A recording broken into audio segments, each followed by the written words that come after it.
Welcome to the Grow Your Business and Grow Your Wealth podcast with Gary Heldt. Gary is an expert in helping business owners put together a plan that will provide a better future for their businesses, themselves, and their families. On the podcast, Gary interviews other professionals who share his vision, and together they share secrets and strategies any business owner can use to build a better financial foundation for your business and your life.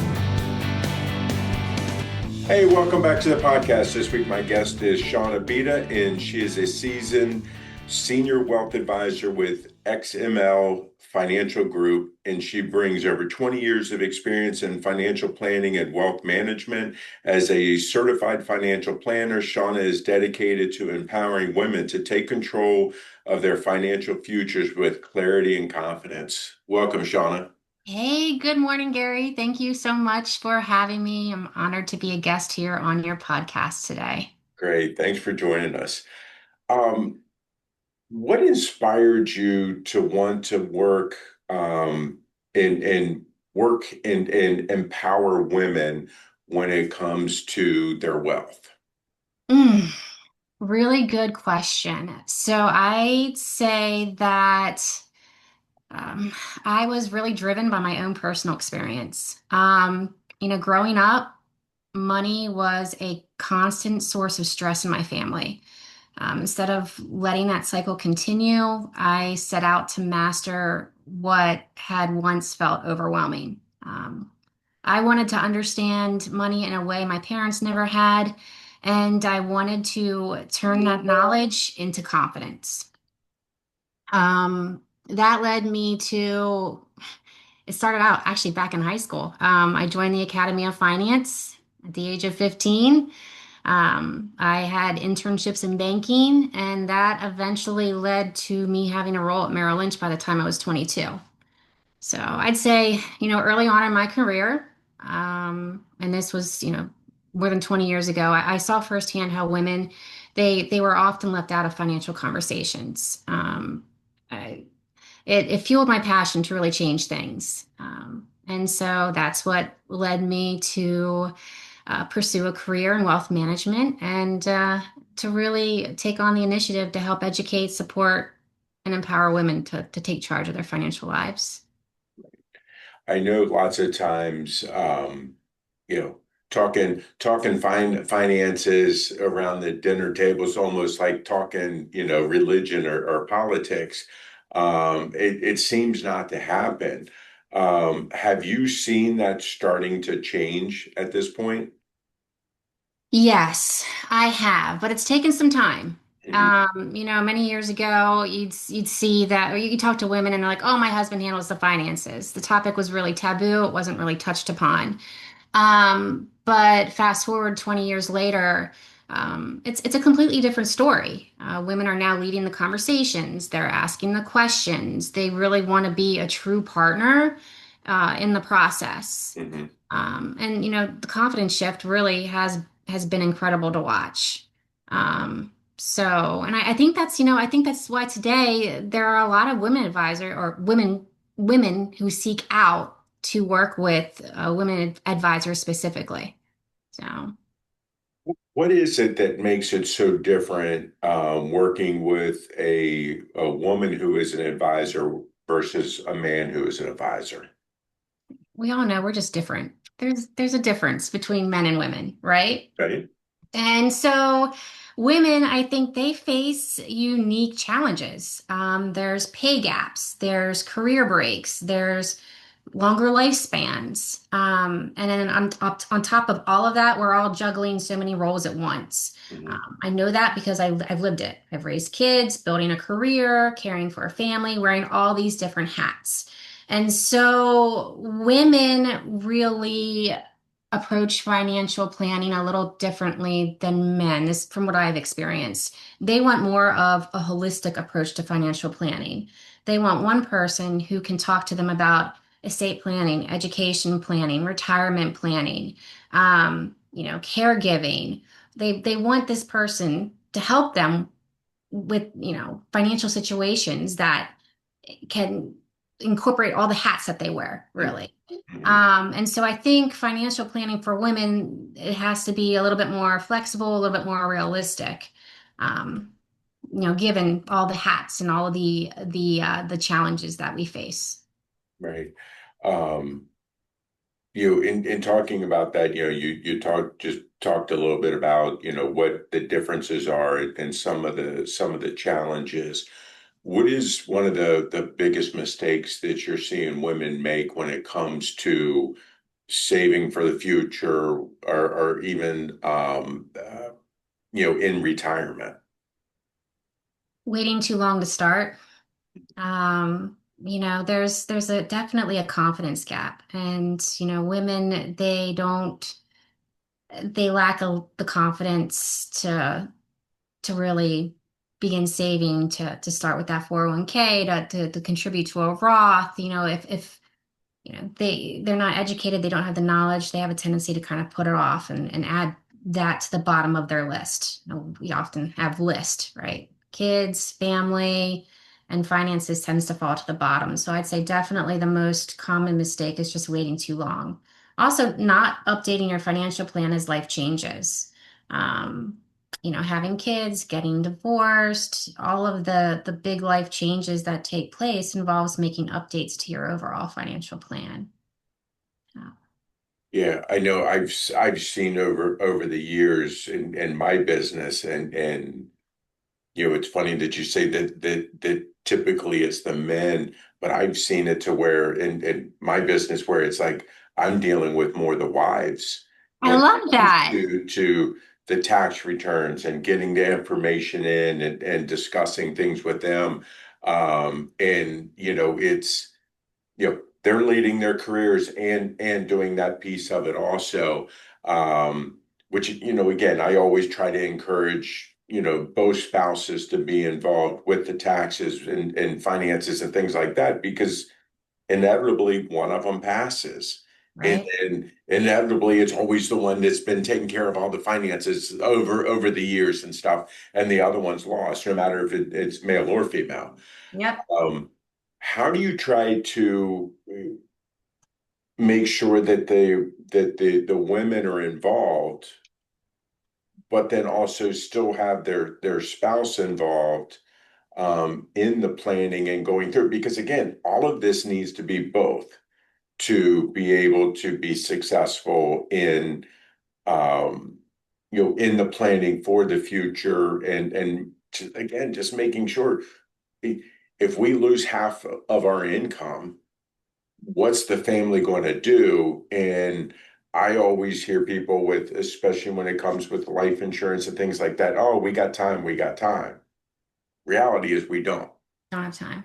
Don't have time. How do you try to work with the family to engage everybody to get them going all in the same direction? You have to meet with both partners. You have to make sure that, if everybody in the family is involved, you have to educate everybody, you have to communicate with everybody. And so oftentimes if I have a man reach out or a woman reach out, I try to, like, hey, I'll collect the information, but the meeting that we have, I would really, let's involve the other. It's really important that everybody is on the same page, everybody understands what's going on. Um, and I try to make the meetings educational and then engaging. Um, Now, are you actually trying to also get their teens involved in some of the planning also? 100%. I have teens myself, so I think it's really important that the next generation is involved. Um, I think that our education system really lacks financial literacy. I had mentioned I was involved in the Academy of Finance when I was a junior and senior in high school, and they don't have programs like that anymore. So it is so important to get the kids involved, even if just to have conversations on the basic stuff, whether that be like setting up a savings account, opening up a checking account, how do we use a debit card, what is a credit card, student loans. 100%. I mean, we need to get everybody involved. Yeah. I think from I'm going to say back when we were a kid that, credit cards weren't, I'm going to say weren't as prevalent. They were there, but they weren't as prevalent. And now it's like everybody's putting everything on a credit card. So things have definitely changed over the years from, hey, you saved and bought something as compared to now you buy something and try to pay it off. Right. And I'm going to say it's made people more stressed and everything else because how am I going to pay the bills as compared to before? When I'm going to say you had a simpler life, you saved and then you bought. Um, how are you how are you working with these challenges? With your clients to get them to maybe not extend themselves as much as they are. We need to revert back to the simpler ways, as you'd mentioned. It's needs versus wants. Hmm. And oftentimes, if I show individuals a plan, I'm like, hey, if we continue on with the way that we are spending, let's say we're overspending, and if we keep allocating, if we keep purchasing things we cannot afford, this is what is your financial life is going to look like 5, 10, 15 years down the line, unless we pivot and take a step back and really, figure out, what are we spending our money on? Are we saving? Do we have an emergency fund? Are we planning for saving for our kids' college education? Are we setting enough money away for retirement?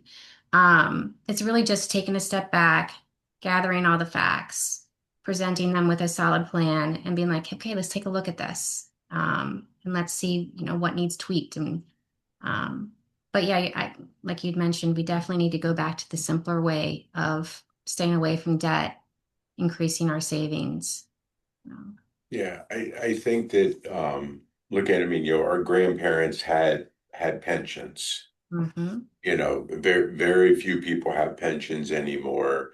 Um, and more people are relying on Social Security, which we know they say isn't going to be funded after a certain point unless something has changed there.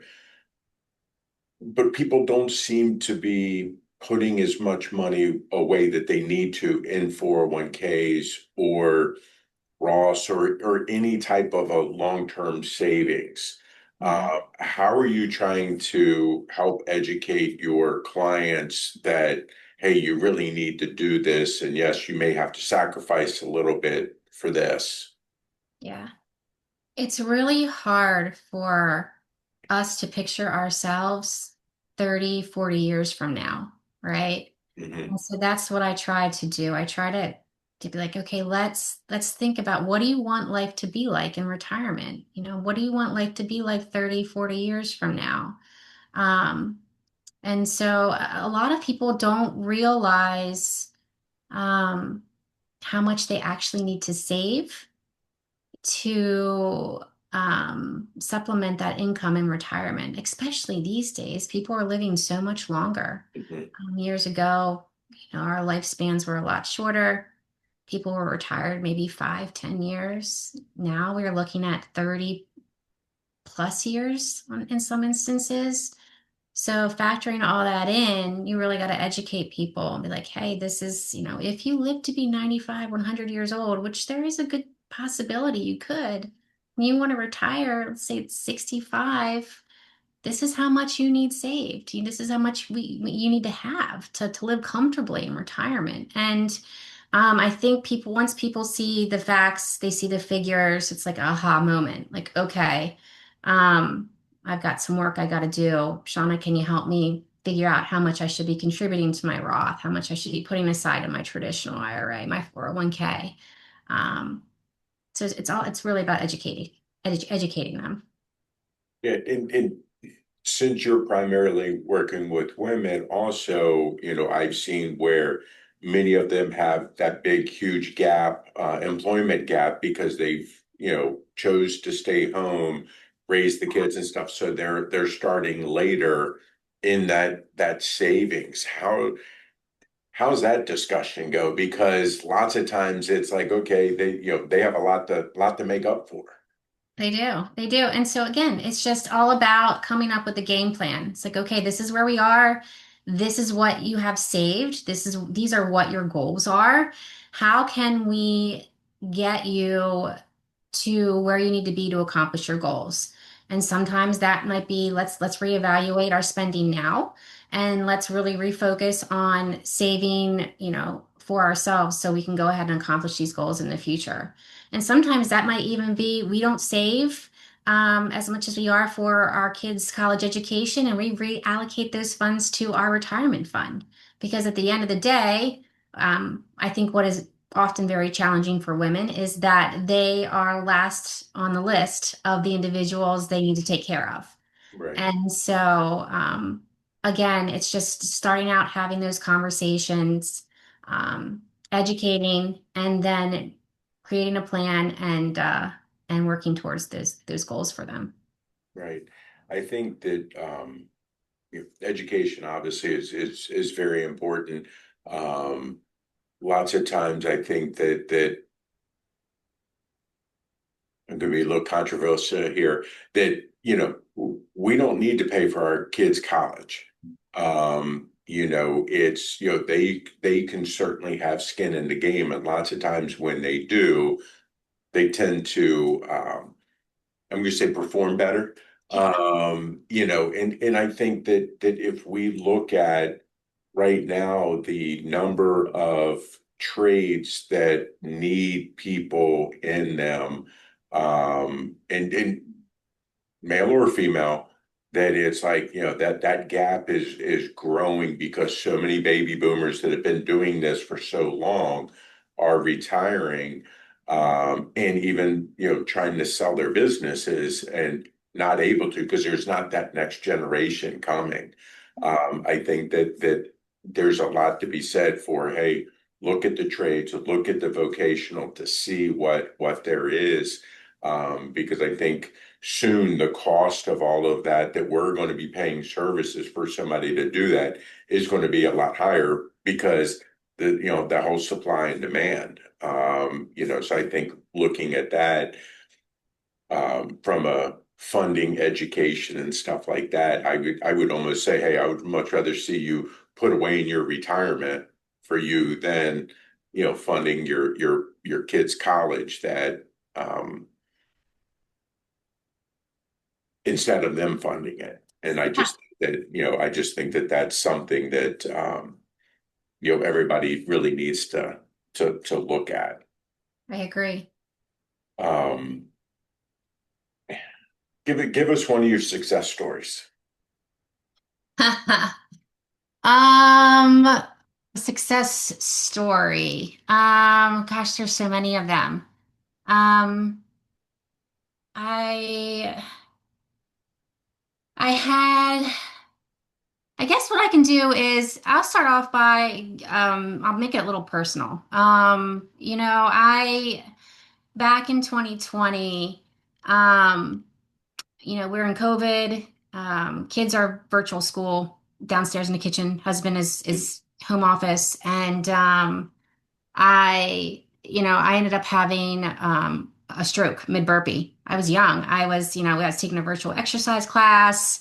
Came down from doing a burpee and couldn't talk, couldn't feel the side of my body. Long story short, spent a week in the hospital alone, COVID restrictions, didn't have any visitors. Thank goodness I fully recovered. But I think the silver lining, I knew that my family would be financially okay because we had an estate plan in place. That experience taught me that planning for the unexpected isn't morbid, it's love. And I hear that a lot from my clients. Estate planning is morbid. I don't want to think about writing a will. I don't want to think about beneficiaries. Um, so I'd say that story really reshaped how I thought about my work and my life. I realized that in a single moment, everything could change.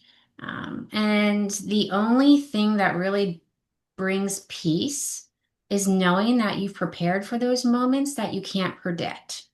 And I pass that message on to my clients very often. You know, having a plan um, meant that my husband didn't have to scramble to figure out accounts or make decisions. You know, God forbid if I didn't recover, you know, my kids would be taken care of. I had insurance.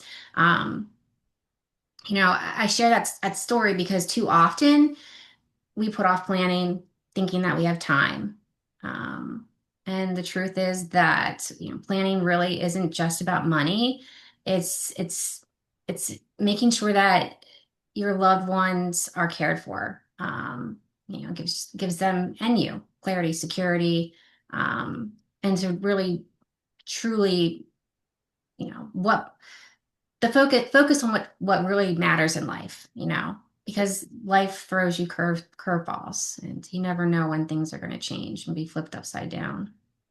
Yeah, I think that, even, and I'm sure that because you work primarily with women, that you have a lot of single moms. And Mhm. think about if you were a single mom and that happened, who's going to take care of your kids? What's that plan look like? Lots of times I know people don't want to talk about long-term care insurance and how they're going to be taken care. And so many people think of long-term care insurance in the way of, oh, I'm old and I'm in a home. And it's like, no, it's, you're young and something like, like you had happens. How do you get help and stuff to help you get back to where you were? Right. I look at it, it's like, because we've all haven't taken care of our bodies like we should have, knee replacement, hip replacement, and stuff like that. It's like, okay, so you live in a apartment building or a townhouse or something like that, and you have all these steps. Well, you can't navigate that, if you have a hip replacement or knee replacement, how are you going to function in your own home? Right. Need somebody to come in and help. So I think that that's some of the things that people don't really look at or even think about.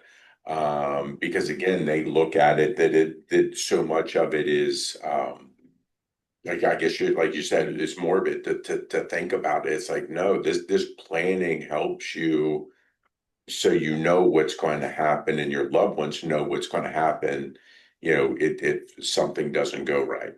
Right. Right. Um, I think always having that conversation, even life insurance, it's like having that conversation because everybody equates life insurance to death, and life insurance is a good investment, depending on your policy and so forth. So there's so many different things that if you don't have that open dialogue with somebody or somebody that's, let me see, not necessarily just trying to sell you something, but actually there for you, Right. makes a big difference. Absolutely. I mean, so many people think that when you think of financial planning, they think of stocks, they think of bonds, they think of portfolio management, but it's so much more than that, Right. right? It's so much more. And so that's why it's just really important that people are educated, they have a solid plan in place that incorporates all of the puzzle pieces. Mhm. Right. And talking about that, it's how how would you recommend somebody to find that right wealth advisor, financial advisor for them? You have to interview people. You have to get out there. Um, you know, talk with family, friends. You know, I mentioned money being a taboo topic earlier in the podcast. A lot of people don't like to talk about it, but you know, just ask around, be like, hey, are you, you know, see if anybody's working with anybody, if anybody's got any recommendations. Oftentimes you know, that's how I get a lot of my clients is they're referred to me from family and friends. Do your research, you know, get a list of a couple names and interview people. You really have to make sure that you are comfortable and that you connect with the individual who you choose to work with to help you with your finances. Yeah. I think again, you have to feel comfortable to be able to ask questions. And anytime it comes to your finances, your taxes, or estate planning or anything else, you're making yourself vulnerable. So make sure that whoever you're with, that you're talking with, you feel comfortable being vulnerable, because if you're not, then they're not going to truly be able to create the right plan for you. Yeah, correct. Correct. So, Shawna, what have I not asked you wish I had? Um, so I would say a piece of advice, to improve your finances today, if I could give anybody advice who's listening to this podcast, right? Um, it would be to not wait, right? Take one step now. Whether that be researching different advisors in your area and setting up phone calls to interview people who might be a good fit for you, whether that be starting a savings account or enrolling in that 401k account. Take one small step now. I always tell people that, money is like a muscle. So the more you use it, the stronger and confident you become. Don't add this down to the bottom of your list that, I'll get to it at the end of this week. I'll get to it next week. Next month, next year. Um, Start today. It's important. Right, right. So, Shawna, if people like what they hear and they want to talk to you, how can they reach you? Yeah, great question. So they can, reach me. XML Financial Group's website is xmlfg.com. They can reach me via email. My email address is sbieda at xmlfg.com. So it's S as in Sam, B as in boy, IEDA. They can also reach me via phone. Direct number is area code 301-915-9645. Great. Shawna, I really appreciate your time today. No, thank you so much, Gary. I appreciate it. Have a wonderful day. Take care. All right. This week, my guest was Shawna Bieda, and she's a seasoned senior wealth advisor with XML Financial Group. And I'll see you guys next week.